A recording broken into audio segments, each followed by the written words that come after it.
to God. Palakpakan natin, bigay natin ng pinakamataas, malakas, sigaw ng papuri sa ating Panginoong Jesus. Hallelujah! Praise the Lord. Kinagagalak ko kayong makilala, mga iba na bago, at makita yung nagwagwapo ang mga kalalakihan at nagagandaan mga kababaihan. Amen. Pagka si Jesus nasa ating puso, nagsashine tayo. Amen. Gumaganda ka lalo, pumupogi ka lalo dahil si Jesus ang nagbibigay ng liwanag sa atin. Amen. So ang aking share ngayon, life is short, so live well. Sabi mo, life is short. Maikli lang ang buhay. Kaya mamuhay tayo ng tama. Amen. I-maximize natin yung buhay natin dito sa lupa dahil maikli lang ang buhay. Sabi sa Psalm 90 verse 12, sabi doon, basahin natin, teach us to number our days that we may gain a heart of wisdom. Turuan mo kami, ipaunawa mo sa amin, O Diyos, na ang buhay namin maiksi lamang upang matuto kaming mamuhay ng merong karunungan na nagmumula sa Diyos. Amen. Meron tayong natural na wisdom, pero gusto nang matuto natin yung godly wisdom, yung nakapaloob siya sa godly principle. Amen? So makita po natin diyan sa text ay ang lifespan ng tao ay napakaiksi lamang. Tingnan natin sa lifespan. Sino dito gusto mabuhay ng 100 years? Meron one. Maganda naman eh. Hindi naman masama na mangarap ka. Gusto ko, Lord, pwede mabuhay ako ng 100 years. So kung 50 ka na ngayon, 50 years na lang ay ang bilis ng buhay. So makita natin dyan sa graph na yan, yung lifespan ng tao, pwede kang mabuhay ng 70 up to 100 years. Dito sa lupa, napakaiksi ng buhay. Yung 100 years na yan, 50 ka na, 80 ka na, hindi mo man napansin. Di ba? Lumipas yung nakaraang araw, napakabilis. Lalo ngayon, napakabilis ng panahon. Magpapasko na naman. Sabi mo sa yung katabi, mag-New Year na naman. 27 na naman, tumataas na naman ang edad ko. Di ba? Napakaisi ng buhay, napakabilis. Pero tayo bilang anak ng Diyos, pagka tinanggap natin si Kristo, ang buhay natin pangwalang hanggan. Kasama natin ang Diyos. Amen? Makikita na natin ang personal ang Diyos. Pagka kinuha na tayo ng Diyos, o dumating ang Panginoong Yesus, makikita na natin siya ng personal. Mayakap na natin siya. Makapellowship na natin, makapagkwento na natin sila Abraham, sila Moses, sila David. So, ang pangako ng Diyos, maiksi man ang buhay dito, pero ang buhay natin ay magpawalang hanggan. Ang regalo ng Diyos sa atin ay magpawalang hanggan. Eternal life. Hindi life lang dito sa lupa. Amen po ba? Kaya makita natin yung lifespan ng mga babae. Dito sa graph na ito, makita natin ang haba ng buhay ng mga babae. Bakit kaya? Tingnan mo sa Philippines, 76 to 77 ang lifespan ng mga babae. Sa lalaki, 68 to 70. Sa Austria, 84 to 85.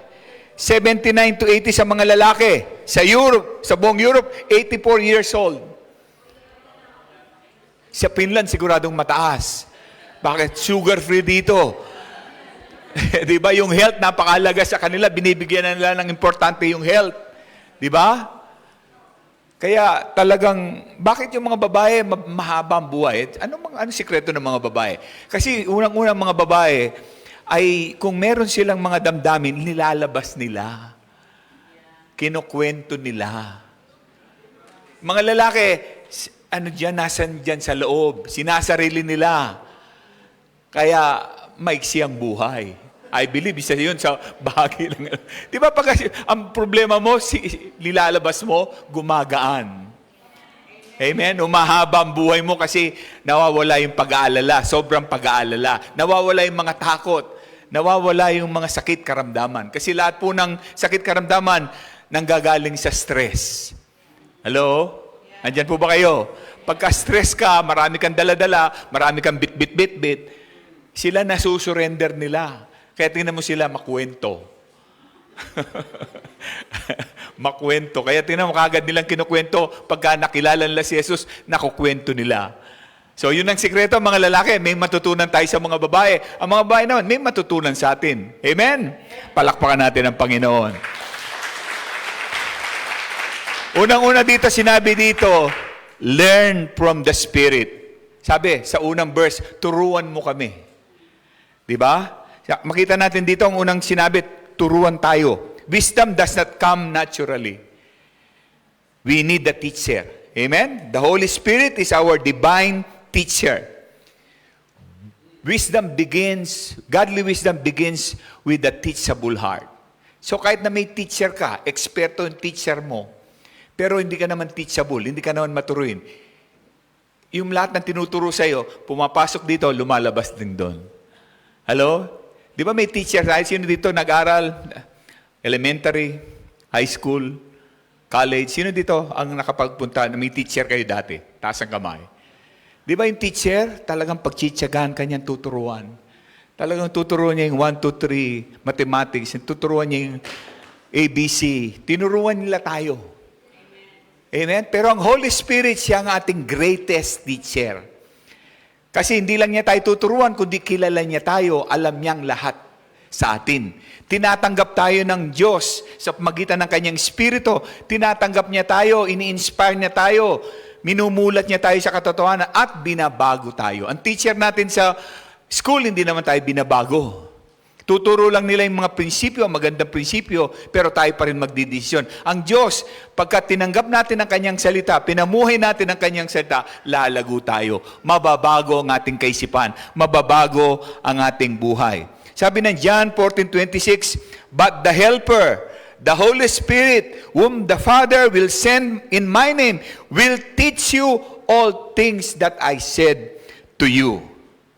So ituturo niya ang lahat ng bagay. So ang banal na Espiritu, eksperto siya. Amen? Eksperto siya sa buhay.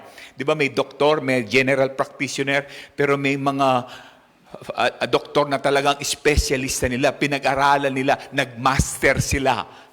Pinag-aralan nila paano mag-opera. Di ba? Pinag-aralan nila. Ang Holy Spirit ay nasa lahat siya ng dako, saan man naroon. Kung saan tayo naroon, nandun siya, omnipresent siya, at alam niya ang lahat ng bagay patungkol sa iyo. Hello? And yet, mahal na mahal ka niya. Hello? At nais niya tayong baguhin, nais niya tayong turuan, kasi siya ang ating helper. May katulong ka. Kaya yun ang maganda sa Panginoon. Pagka nag-iisa ka sa buhay, mahirap. Wala kang katulong. Pagka dito sa abroad, di ba? Nung ako'y unang magpunta sa Austria, 1985, sanay kami, pagka may sakit kami, may lagnat, ang mother namin ay bibigyan kami ng Royal True Orange, tsaka yung Skyflakes. Madalang kumain ng ganon. Pero pagka may lagnat ka, bibili ka ng mansanas, bibili ka ng ubas, hindi mo naman makain kasi mapaitan panlasa mo. Pero pagka wala ka ng lagnat, wala nang ibibigay sa'yo. Andiyan po pa kayo? So pagka nag-iisa ka, mahirap. Pero pagka ang Panginoon kasama mo, nasa puso mo siya, nasa buhay mo siya, gumagaan ang lahat. Pagka nag-iisa ka, dala-dala mo, sarili mong problema, dala-dala mo. Yung ibang tao tutulungan ka, pero hindi ka naman matulungan lahat. Pero pagka kasama mo ang Panginoon, may kasama ka nang nagbubuhat. Hindi ka na nag-iisa. Sabi ng Panginoon, hindi ka mag-iisa, sasamahan kita sa lahat ng sitwasyon ng buhay mo. Amen? At pagka ikay may dala-dala, may kabigatan ka, may takot ka, meron kang mga pag-aalala. Sabi ng Diyos kanina, sinabi ni Pastor Jonathan, ibigay natin lahat ng dala-dala natin. Diba? Anong ibig sabihin nun? I-surrender mo sa Diyos. Kasi sa labanan, limbawa, lalaki, nagsusuntukan, pagka yung isa, surrender na ako, talo ka. Pero sa Panginoon, pagka, Lord, sinusurrender ko na sarili ko sa iyo, binibigay ko lahat ng panalo ka. Amen? Panalo ka. Pagka sa Panginoon ka, marunong kang magpasa ng mga dala-dala mo, mabigat ito, Panginoon, wala akong trabaho, tulungan mo ako, mabigat ito. Inaalala ko ang pamilya ko, inaalala ko, paano ako magpapadala, kailangan ng anak ko sa school, mabigat ito. Binibigay ko ito sa iyo. Ikaw ang kumilos para gumamit ka ng mga tao o sitwasyon para magbukas ng trabaho. Di ba? Gumagaan. At nakikita mo yung kilos ng Diyos, yung milagro ng Diyos, yung himala ng Diyos sa buhay mo. Amen? Kaya ang banal na Espiritu, katulong siya. Tinutulungan ka niya. Pagka may mabigat, pagagaanin niya, pagka surrender mo sa Kanya. Pagka ikay namang problema, bibigyan ka niya ng paraan paano mapagtagumpayan ng problema. Hindi mo tatakasan yung problema. Kasi minsan may problema, may pagsubok, pumupunta tayo sa ibang lugar o sa ibang bagay na napapariwara tayo, na napapahamak tayo. Ang gusto ng Diyos, pagka may problema ka, pumunta ka sa Kanya. God, may problema po ako, malaki ang problema ko.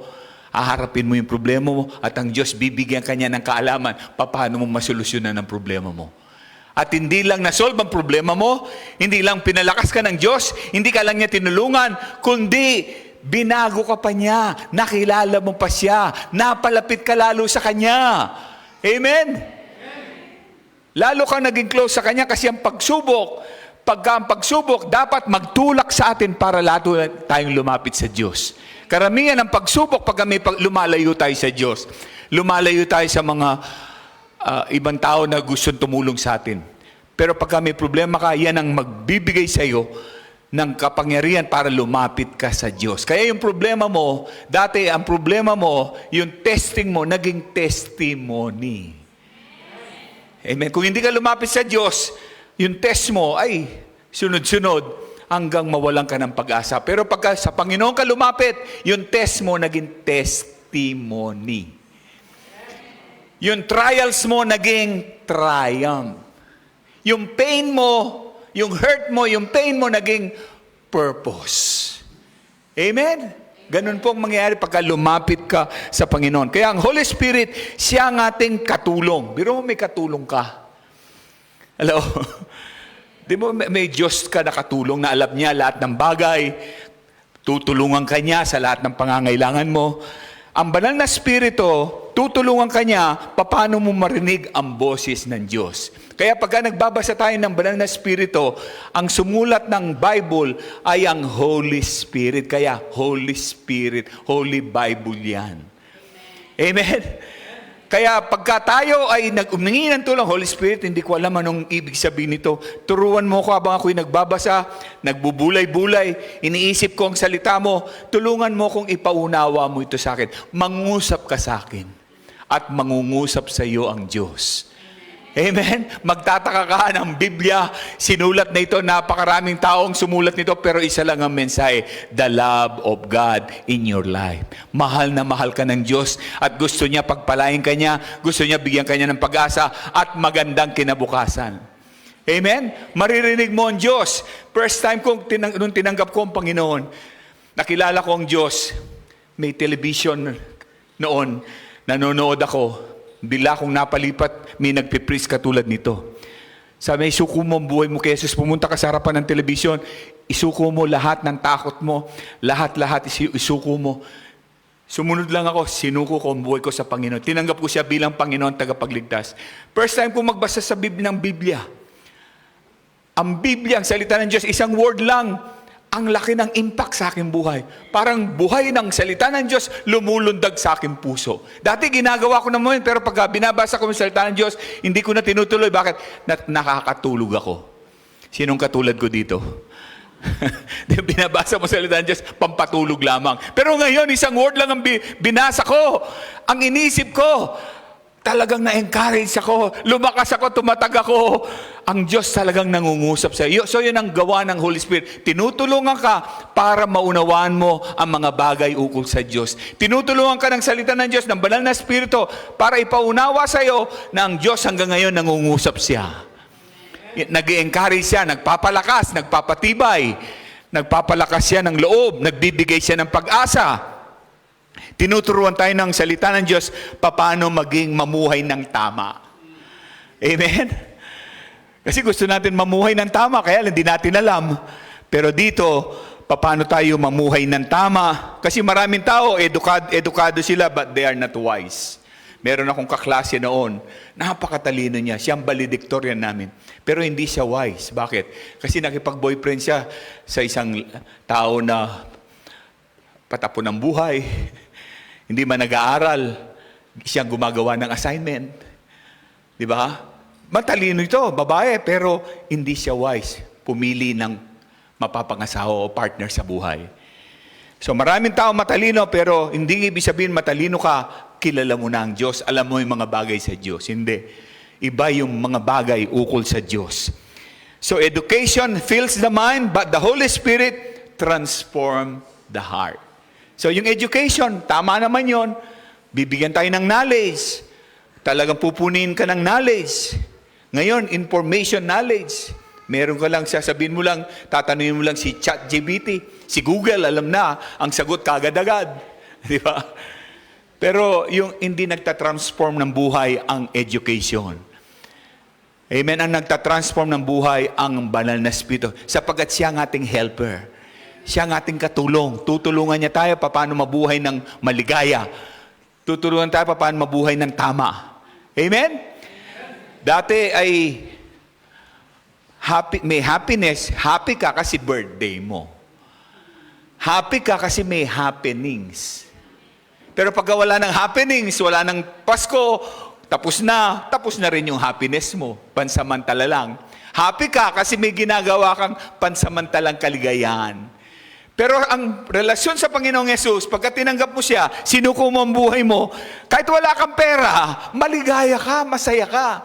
Kasi noong time na tinanggap ko si Jesus, wala akong pera, wala akong trabaho, walang-wala ako. Pero noong tinanggap ko si Jesus, nasa akin ang lahat ng bagay, nawala yung takot ko, nawala yung pag-aalala ko, at kaagad-agad tinawagan ako sa trabaho. Amen. Yung joy, yung inawit natin, yung joy is about Jesus. Si Jesus lang ang nagbibigay ng kaligayahan. Kahit na may pagsubok ka, maligaya ka pa rin. Kaya minsan nauusig yung iba. Minsan sabi na, nasisiraan ng bait ito. Kasi biro mo, namatayan siya. Nagluluksa siya. Pero nasa church siya, sumasayaw siya sa Panginoon. I got joy. Biro mo, wala siyang trabaho. Pero sumasayaw siya. Bakit? Kasi ang nagbibigay ng kaligayahan sa iyo, hindi trabaho, hindi ibang tao, kundi ang Panginoong Yesus. Sa magitan ng banal na Espiritu. Amen? Nagtataka ka rin sa sarili mo, bakit ganado siya? Di ba pag ang tao na in love, di ba? May pakanta-kanta pa. Dati, nakasimangot. Dati, nandadabog yan. Pero ngayon, nag-iba.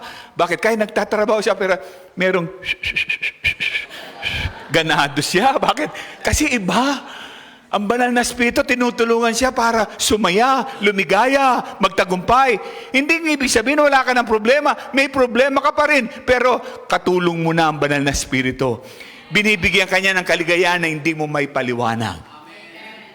Kung maligaya ka na sa Panginoon, ba't ka pa maghahanap ng ibang kaligayahan na makakapagpahamak lang sa iyo? Kung maligaya ka na sa Panginoon, si Jesus ang kaligayahan mo, ba't ka pa maghahanap ng kaligayahan na nakakasira ng bulsa? Di ba may kaligayahan, pansamantalang nakakasira ng bulsa. Meron kaligayahan, pansamantalang nakakasira ng kalusugan, nakakasira ng isip, nakakasira ng liver.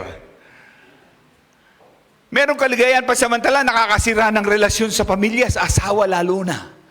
Pansamantala lamang, pero ang laki ng epekto nito sa pamilya.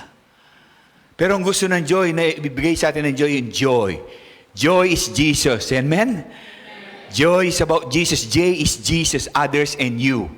Yun po ang kaligayahan, nag-uumapaw. Kaya ang banal na Espiritu, tinuturuan tayo, paano ka magkaroon ng kaligayahan, kapayapaan, sa time ng mga pagsubok sa buhay mo na hindi ka mag-aalala at matataranta. Ang Holy Spirit para siyang GPS. Global Positioning Satellite. Sino dito may mga GPS kayo? Diba? Sa phone nyo may GPS. Yun ang maganda sa phone natin, may GPS na libre. Diba?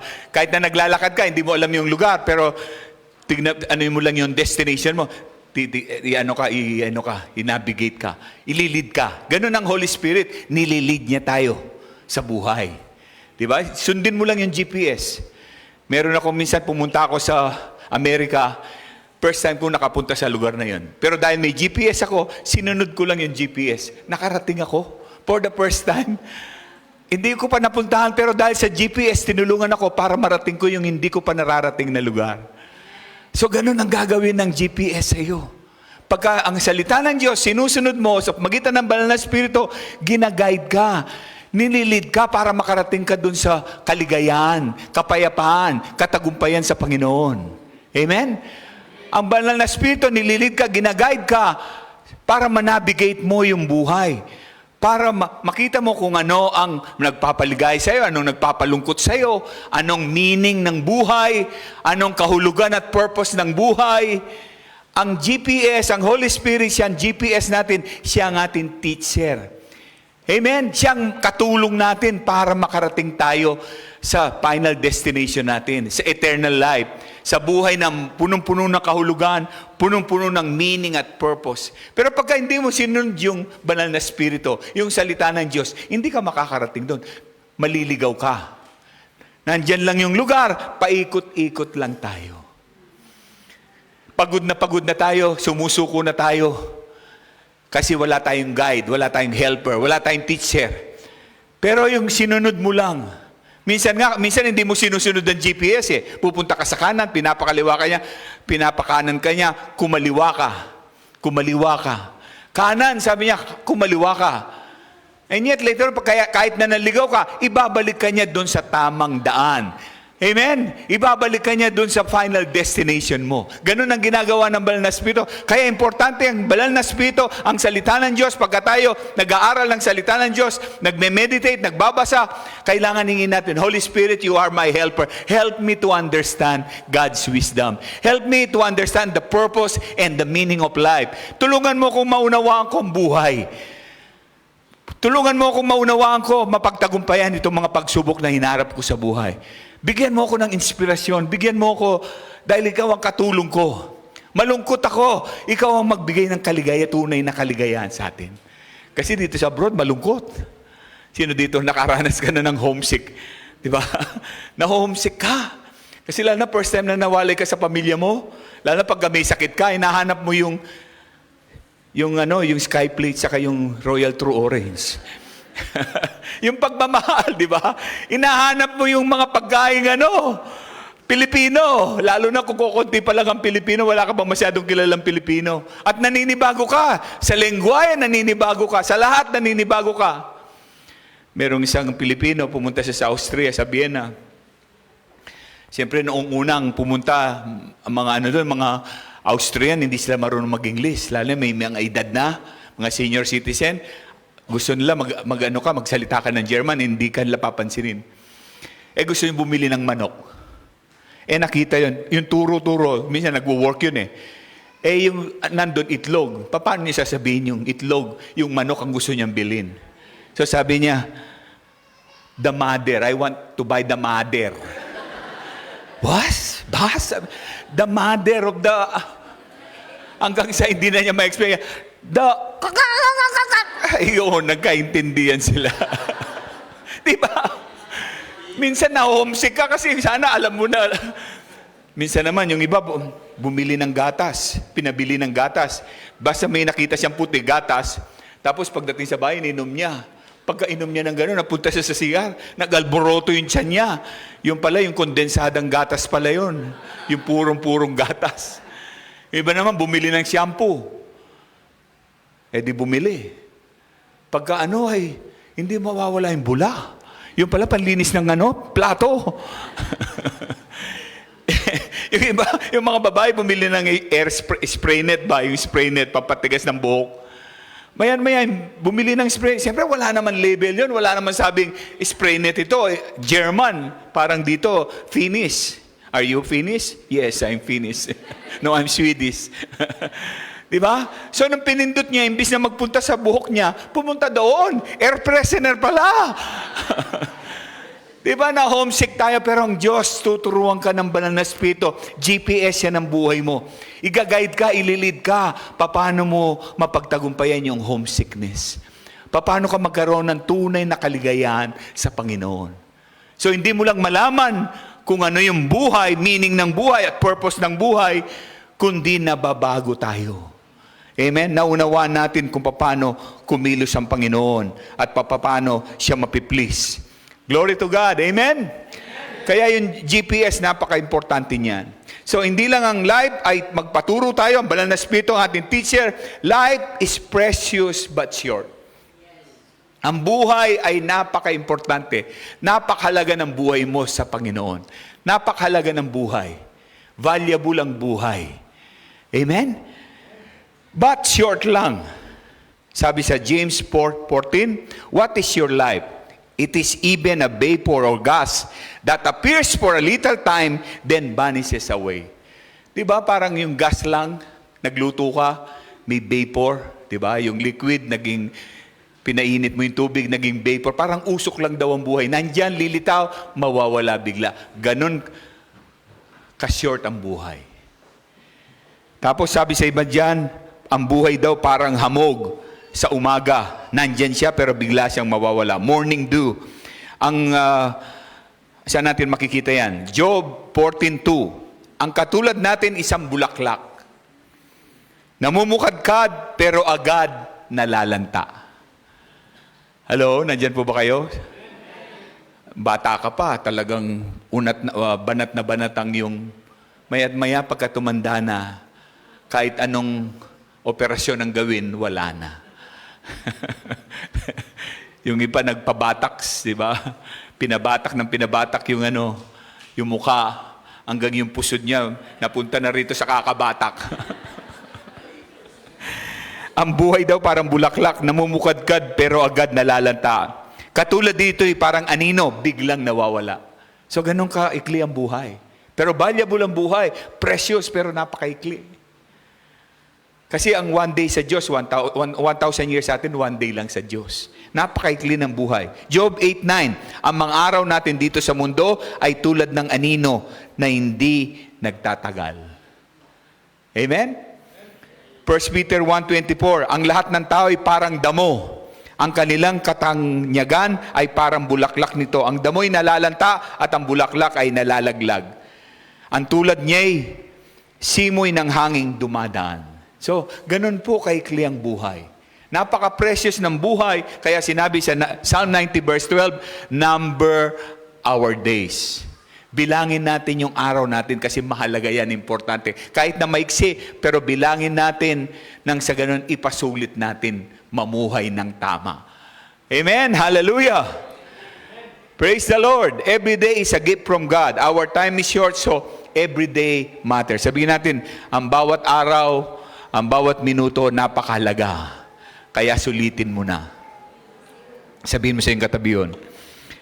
Life is precious but short. Amen? Short. So may mga acronym na short. Susunod yan. S-H-O-R-T. Short. Paano natin mabuhay? Ganito po ang buhay natin. Anong ibig sabihin? Number our days. See God over riches today. Tignan mo ang Panginoong Yesus. Tignan mo yung ginawa niya sa krus. Hindi lang yung provision niya, kundi yung si Jesus na siyang pinagmumulan ng buhay at meaning ng buhay. So, hindi mo lang tignan yung bigay niya, blessing niya. Tignan mo yung ginawa niya sa iyo. Pinatawad ka niya, amen? Tinanggap ka niya kahit sino ka, at willing ka niyang baguhin, at willing ka niya na tanggapin at mahalin ng walang kondisyon. So, see Jesus over riches today. Number 2, short. Spend hours on real treasure. Sabi sa Colossians 3:2, ang mga bagay na panlangit ang isaisip ninyo, hindi ang mga bagay na panlupa. Isipin daw natin, sabi sa Colossians, yung mga panlangit, yung pangwalang hanggan. Huwag lang yung pantemporary. Yung mga bagay dito sa lupa, kayamanan man yan, katalinuhan man yan, edukasyon man yan, ay pansamantala lamang. Ang pangwalang hanggan yung relasyon sa Diyos. Amen. Si King Solomon, punong-puno siya ng wealth, napakayaman niya, ang templo pinagawa niya, namamangha sa kanya yung iba't ibang bansa dahil sa kanyang katalinuhan, dahil sa kanyang kayamanan, napakarami niyang ginto, pilak, napakarami niyang, lahat nasa kanya. Pero anong sinabi niya? Everything is meaningless without God. Ang lahat ng bagay na nasa akin, kayamanan, karangyaan, posisyon, ay baliwala kung wala ang Diyos. Everything is meaningless, useless, without God. At ang sabi niya, ang pinaka-important, kasi nagkamali si King Solomon eh. Sumamba siya sa mga Diyos-Diyosan. Dati nagpapakita sa kanya ang Diyos. 2 times siya nagpakita ang Diyos. Pero sumamba siya sa mga Diyos-Diyosan. Kaya ang Diyos, pinanis niya, pinarusahan niya, dinisiplina niya. Pero anong sinabi niya? Nakita ko ang pinakamahalaga, pinaka-importante sa buhay, hindi kayamanan, kundi pagsunod sa Panginoong Yesus. Pagsunod sa Diyos. So, matuto tayo kay King Solomon, di ba? Kasi nasa kanya ang lahat. Pero ang pinaka-importante ay ang mga bagay na pangwalang hanggan. Si Alexander the Great, kilala siya dito sa Europe bilang commander, victorious commander. Punong-puno siya ng kayamanan. Punong-puno siya ng karangyaan. Marami siyang na-conquer na lugar. Pero nung siya'y mamatay, nag-request siya sa mga soldier niya, kung ako'y lilibing, yung aking mga kayamanan, i-display ninyo, dadaan ang aking kabaong, pero ang aking kamay nakaganyan, nakalabas at nakaganyan, na simbolo na wala akong madadala. Nung ako'y dumating dito sa lupa, wala akong daladala. Aalis din ako, hindi ko madadala yung kayamanan na ito. Tapos ang magbibitbit ng aking kabawang, mga doktor, mga specialist at doktor, ng symbol noon, ang ibig sabihin noon, walang makakagamot sa kamatayan. Minsan lang tayo mabuhay pero mamamatay tayo. Kahit na ekspertong doktor, hindi nila tayo mabubuhay muli. Nakita niyo po? Na ang buhay napakaikli. Pero wag tayong tumingin lamang dito sa buhay dito. May buhay na walang hanggan. Kapiling ang Diyos o hindi kapiling ang Diyos. Siyempre kung may relasyon ka sa Panginoon dito sa lupa, mamaya magdidesisyon tayo, itong place na ito ay altar, a place of decision. Kung tanggapin natin yung regalo ng Diyos na buhay na walang hanggan, na pinagkakalob sa atin, libre, walang bayad, o tatanggihan natin. Hindi ka naman pipilitin ng Diyos, kundi gusto niya ibigay ito sa iyo at ikaw ang magdesisyon. Pagka tinanggap mo ang buhay na walang hanggan, magsisimula nung tinanggap mo ang Panginoon. Nung si Kristo nasa buhay mo, nung humingi ka ng tawad sa Kanya at ginawa mo na siyang Panginoon tagapagligtas. Kunin ka man ng Diyos, ano man mangyari sa iyo, ay dire-diretso ka sa langit. Dahil dito pa lang sa lupa, tinanggap mo na si Kristo. Nabuhay ka kay Kristo. Pinamuhay mo si Kristo. At pagdating mo doon sa kabilang buhay, kasama mo si Kristo. Pipigit ka lang pagmulad mo, si Kristo na ang kapiling mo. Amen! Hallelujah! So sabi ng Biblia, huwag lang tayong mag-focus sa mga bagay dito sa lupa. Mawawala lahat ito. Para itong bula, yan dyan, pero biglang mawawala. Mag-focus tayo dun sa pangwalang hanggan. Magkaroon tayo ng eternal life. Si Jesus lang ang merong eternal life. Siya lang nagbibigay ng buhay na walang hanggan. Amen! Katulad po ng phone natin, ang buhay natin walang kwenta, walang halaga. Katulad ng phone, nandyan lahat ang mga application, nandyan lahat ang camera, nandyan lahat yung GPS, nandyan lahat, pero walang kwenta yan kung walang baterya. Powerless yan kung walang baterya. Ang buhay natin, powerless, walang kapangyarihan kung wala si Jesus. Meaningless yan. Walang halaga yan. Kahit na napakaganda niyan, latest yan, pero wala namang baterya. Ganon din ang buhay natin, wala kay Jesus, walang halaga, walang kwenta. Dahil ang mga bagay dito sa mundo ay pansamantala lamang. Pero pagka nasa iyo si Jesus, merong meaning ang buhay mo. May purpose. May halaga, may kwenta ang buhay mo. Dahil si Jesus ang nagbibigay ng halaga sa iyo. Siya ang nagbibigay ng kaligayahan, kapayapaan, halaga, meaning ng buhay. Amen? Kaya tingnan mo yung napakaikli ng buhay. Susunod. Diba? The older we get, the faster time flies. Susunod. Childhood feels long. Adulthood arrives quickly. Suddenly, our children are grown. Parents have aged. Diba? Bata natin, anak natin. Minsan, lumaki ka na. Lumaki ka na. Gusto natin magmadali. Tapos, pinaaral siya. Tapos, nakapagtrabaho. Nakapag-asawa. Tapos, tayo tumatanda naman. Tumatanda sila, tumatanda din tayo. Diba? Napakabilis ng buhay. Dumadaan lang. So, ganyan po kaiksi ang buhay. Kaya sabi ng Psalm, maiksi lang ang buhay. Mag-focus ka sa pinakamahalaga, pinaka-importante. Amen? Huwag kang mag-focus lang sa pansamantala. Mawawala lahat yan. Pero ang pangwalang hanggan ay si Jesus. Amen? Kaya i-treasure mo ang buhay. Gawin mong precious, valuable. Paano? Habang buhay ka, kung may asawa ka, kahit nasa Pilipinas ang asawa mo, patawarin mo ng asawa mo. Huwag mong i-delay yung kimkim na galit, tampo. Ikaw nang tumawag, ikaw nang magpakumbaba. Kalooban niya ng Diyos. Amen?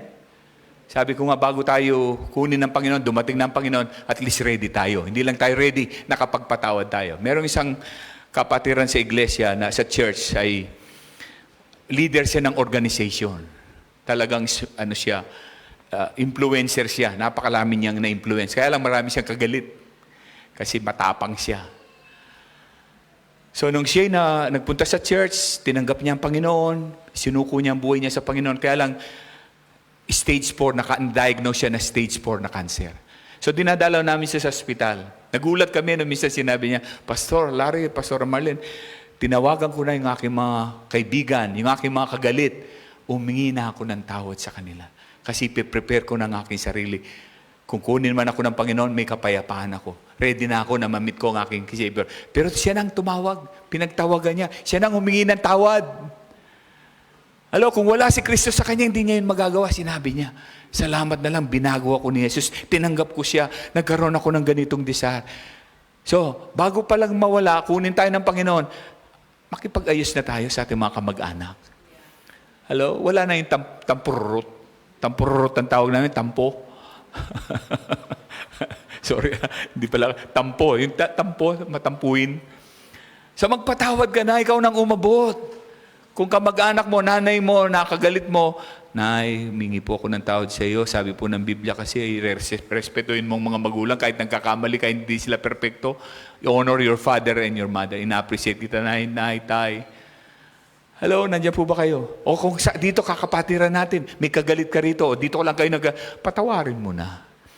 Kasi sa Panginoon, ang daan ng Panginoon yung pagpapatawad. Ang wisdom ng Diyos, kung gusto mong tumaas, i-promote ng Diyos, magpakababa ka sa Diyos.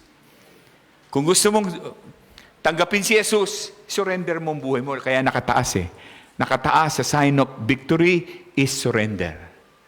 Diba? Magpatawad. Si Jesus mapagpatawad. Kaya magpatawad ka rin. Pastor, hindi ko makalimutan yung ginawa. Si Jesus pinatawad ka. Kaya magpapatawad ka rin. Yun ang utos ng Panginoon. 70 times 7 ka magpatawad palagi. Don't delay obedience. Sumunod ka na sa Panginoon. Seryosoin mo na ang buhay mo. Totoy, binigay mo na ang buhay mo sa Panginoon, 10%. Todo mo na. Todo to. Sabi mo, todo. Para makuha mo, maintindihan mo ang Diyos, ang wisdom ng Diyos, para lalo mong maunawaan yung meaning ng buhay, itodo mo na. Amen? Every Sunday, itodo mo na. Kahit 10% every Sunday hanggang maubos yung month na ito, 100% na. Palagi kang pumunta sa Panginoon, isuko mo ang buhay mo sa Kanya. Kaya sumunod ka na sa Kanya. Huwag na yung saka na lang. Saka na lang ako susunod pagka matanda na ako. Alam mo, baka hindi ka dumating sa pagkatanda, baka kunin ka na ng Panginoon. Hindi natin alam ang buhay. Kasi yung delay obedience, dinidelay mong obedience, disobedience din yan. Amen? Di ba yung saka na lang, sabi ni Mrs. sa Mister, mahal, bili ka na ng bigas kasi wala na tayong bigas. O sige, saka na lang. Saka na lang. Saka na lang, umabot na ng 1 month hanggang nag-away ng mag-asawa. Hanggang ngayon, wala na tayong bigas. Nag-away na, nasira na yung relasyon. Kasi delay sa kana. Yung sa kana, minsan umaabot ng buwan, taon, hanggang wala ka ng gana. Sabi sa Bible, today is the day of salvation. Hindi tomorrow, hindi nakaraan. Yung nakaraan, wala ka nang magagawa. Nakaraan na yan. Yesterday is gone. Today is the day ng eternal life mo. Today is the day na matanggap mo ang purpose ng buhay. Today is the day na binigay ng Diyos sa iyo para tanggapin mo siya. Huwag mo nang ipagpabukas. Bukas wala na yan. Agawin ng Diyos ang pakiramdam mo. Agawin ng Diyos ang salita na narinig mo ngayon. Kaya ngayon magdesisyon ka na pumunta sa Panginoon. Kusa. Hindi ka napipilitan. Alam po ninyo yung Proverbs 6, yung langgam. Wala siyang leader pero sumusunod siya. Walang nagutos sa kanya pero kusa siyang nagtatrabaho. Ganon din ang Diyos. Gusto niya kusa. Hindi ka tinutulak, hindi ka pinipilit. Pupunta ka sa altar, sa place of prayer, sa place of surrender, sa place na tanggapin mo yung regalo ng Diyos na binibigay niya sa iyo. Pumunta ka. Baka kantsawan ako ng aking kaibigan. Wala kang pakialam. Ang Panginoon mahalaga. Kaysa mahiya ka sa iba, mahiya ka sa Diyos. Di ba? Yun ang wisdom ng Diyos. Ang Diyos ang focus mo, hindi ibang tao. Huwag kang mahiya sa tao. Wala naman magagawa ang tao sa'yo. Hindi ka naman maliligtas ng tao. Ang pwede lang magligtas sa'yo, si Jesus, yung ginawa niya sa krus. Pinaghirapan niya ang kaligtasan mo. Ang freedom mo, pinaghirapan niya. Amen? Para lang maligtas ka, namatay siya, nagpakahirap siya. So, don't wait for people na huwag ka nang magsabi ka ng I love you. O kung nagkamali ka sa asawa mo, sorry. Lunukin mo ng pride mo. Hindi ka marunong magpa-sorry. Pag-aralan mong sorry, I love you. Yan ang language ng mga mag-asawa eh. I just call to say I love you. Yun ang gusto ng mga babae. Sino may mga asawa dito? Taas ang kamay. Yeah, tawagan mo ang asawa mo. I just call to say I love you. Tapos susunod kang tumawag. I just call to say how much I care. Naku, kikiligin ng asawa mo. Naku, asawa mo, pagluluto ka ng masarap. Naku, asawa mo, hindi yan hihingi ng pera sa'yo. Kasi bakit? Kasi napuno yung tangke ng pag-ibig niya eh. Di ba? Ganon. Mag-say, I love you ka. Sa mag-asawa, yung araw-araw, kispirin. Alam mo yung kispirin, ano? Kispirin, hindi aspirin. Huwag mo siyang bigyan ng aspirin, hindi niya kailangan yan. Anong kailangan niya? Kispirin. Anong kailangan niya? Yakapsul. Alam mo, si Brother JC ginawa niya, tinan mo. Sister Liza talaga, ang tawa niya hanggang tenga. Pasar! Diba? Kasi yun ang love language ng babae. Yun ang napupuno yung tangki ng babae.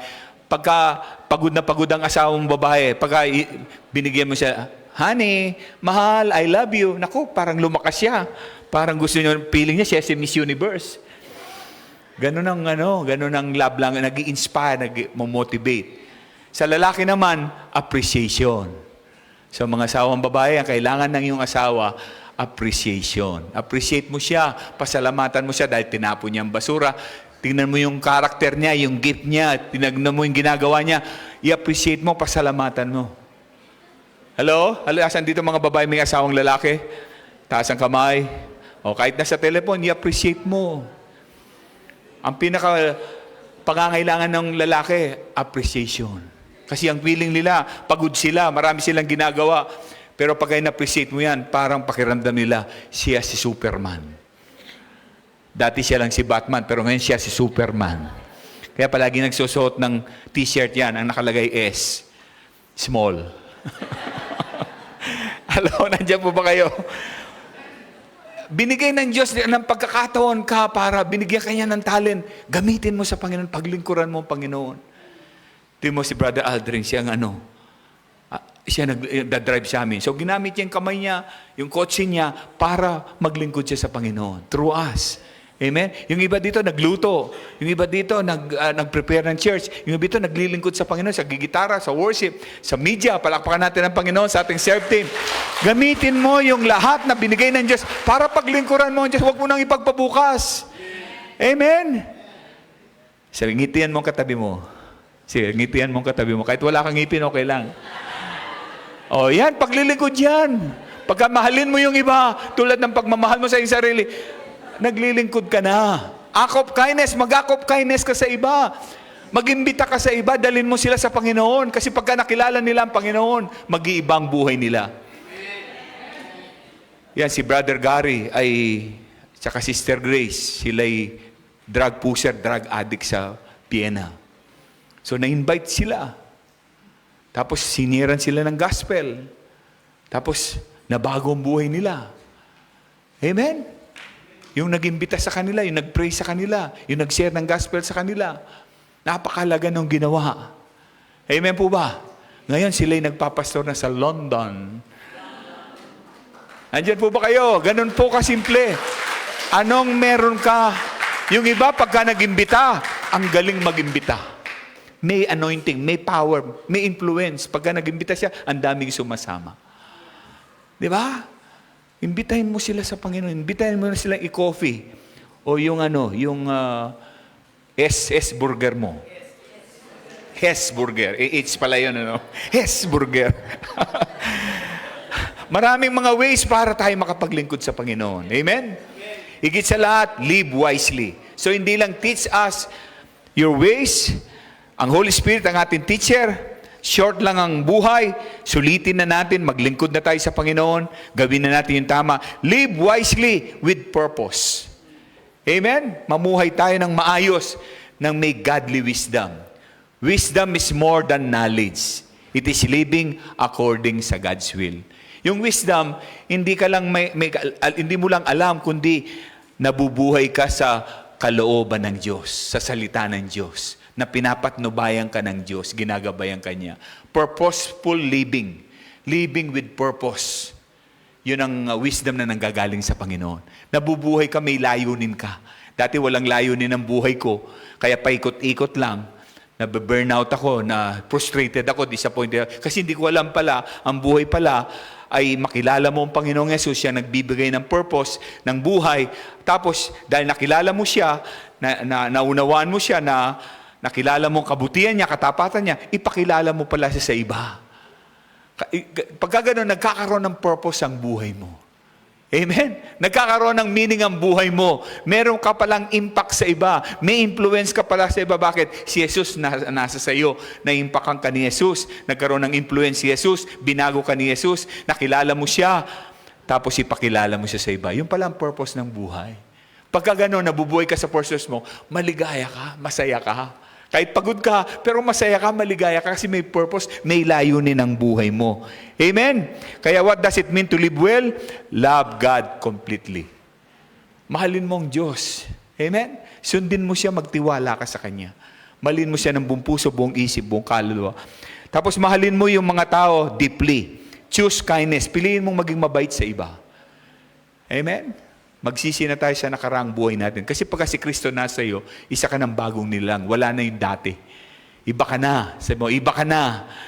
Iba ka na. Kaya piliin mong maging mabait sa iba. Piliin mong magpatawad para mawala. Piliin mong mag-EGR, Encounter God Retreat, para mawala yung mga bitterness, para gumaling ka, lumaya ka. Amen. Piliin mong magkaroon ng awa sa iba. Imbis na inis, awa. Si Brother Darwin, sabi niya, patotoo niya, nung wala pa siya sa Panginoon, siya ay lahat ng bisyo nasa kanya. Kasi yun ang inahanap niyang kaligayahan niya sa bisyo. Pero lalo lang nagkapatong-patong ang problema niya. Pagka wala siyang trabaho, wala siyang pera, galit siya. Pati asong walang kasalanan, pinapadyakan niya. Pero nung tinanggap niya ang Panginoon, nagkaroon ng purpose ang buhay niya. Nagkaroon ng meaning ang buhay niya. Amen? So siya ay, nung nawalan siya ng trabaho, ano siya? Tuwan-tuwa. Sabi niya, Pastor, ngayon lang ako nawala ng trabaho, tuwan-tuwa, dahil nung wala akong trabaho, wala pa si Kristo sa akin, wala akong trabaho, galit na galit ako.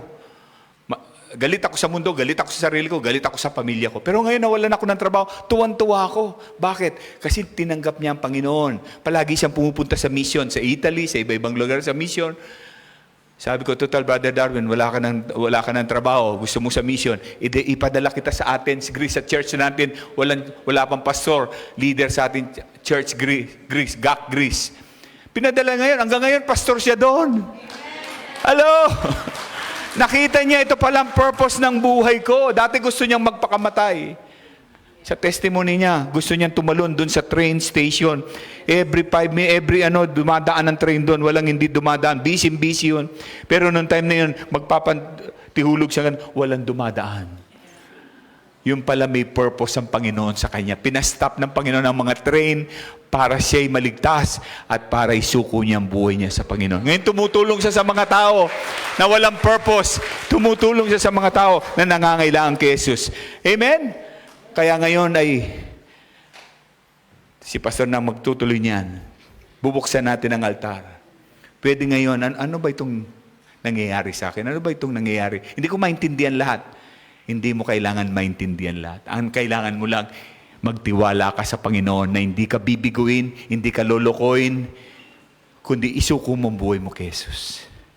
Siyang magpapaliwanag sa iyo. Siyang magbibigay sa iyo ng liwanag. Katulad nila Darwin, nila Gary, nung sinuko nilang buhay nila, hindi na nila naintindihan lahat, naunawaan lahat. Pero nung sinuko nilang buhay nila kay Jesus, nagliwanag. At paunti-unti nakilala nila si Jesus.